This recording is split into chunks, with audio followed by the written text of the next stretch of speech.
Aquest és l'Eloi. És un petit dinosaure. I tot i que fa dies que ha sortit de l'ou, no s'ha volgut treure la closca.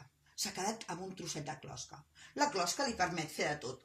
Enfilar-se a les pedres, saltar, ballar i sobretot jugar amb la seva germana, que és una cosa que li agrada molt. Teta!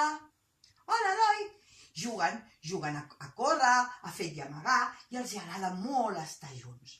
De tant en tant, la mare s'acosta i crida a l'Eloi i li diu: Eloi, vols dir que no t'hauries de treure la closca d'una vegada? No, aquesta closca és meva i m'agrada molt. Li agrada tant, sabeu per què? Li agrada perquè de quan pot s'amaga dins de la closca i així recorda quan era un nuet.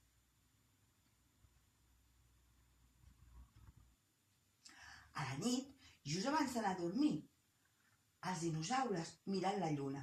A l'Eloi li encanta la lluna. I sabeu per què li agrada molt? Perquè la lluna, quan està flotant en el cel, sembla una mica un ou. I a ell els ous li agraden molt.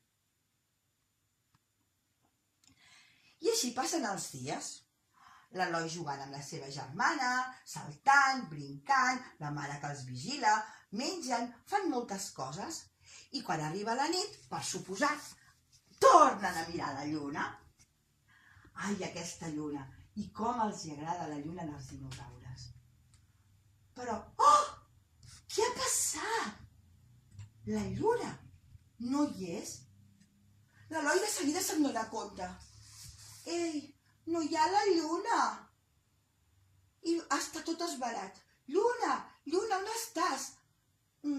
Mama, li vaig a preguntar a la mama. Li va preguntar a la seva mare. Què passa, Eloi? Què estàs fent aquests crits? Mira, mama, no ha sortit la lluna. Què li ha passat a la lluna? No ho sé pas. I mira que en sé jo de coses. Ai, i qui ho pot saber? No sé, i si li preguntes al teu pare? És veritat, el meu pare és un dinosaure molt i molt savi. La mare es va quedar molt sorpresa, tot mirant la lluna. I va arribar el pare. Hola, Eloi. Què passa? Pare, mira, no ha sortit la lluna. Oh, no hi ha la lluna. On deu ser la lluna? Això et volia preguntar, on està la lluna? Quines coses que passen. No ho havia vist mai, jo, això.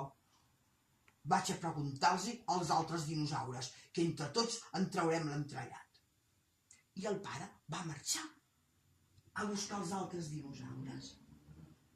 La seva germana, que ho havia escoltat tot, li va dir: potser està trista la lluna. Trista la lluna? I per què ha d'estar trista la lluna?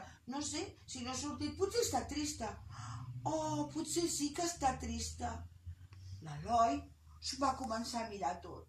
Pensava, i si me'n vaig de viatge a veure on està la lluna? Potser sí. I tot valent es va enfilar amb una pedra, després amb una altra, i amb una altra, i va arribar amb un arbre, i s'hi va enfilar. I quan va arribar a dalt de l'arbre, va veure un núvol i va dir: núvol, espera'm, que vull venir amb tu, a veure si trobem a la lluna. I va començar a viatjar pel cel, cap aquí, cap allà, fins que de sobte va trobar la lluna. Oh, lluna, què t'ha passat?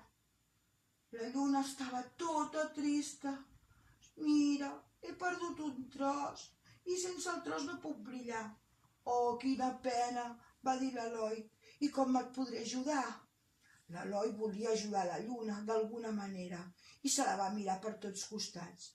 De sobte va veure que el seu tros d'ou s'assemblava una mica al trosset que li faltava a la lluna. Potser si em trec la closca la puc ajudar. I dit i fet, l'Eloi es va treure la closca, va agafar-la i la va posar a la lluna.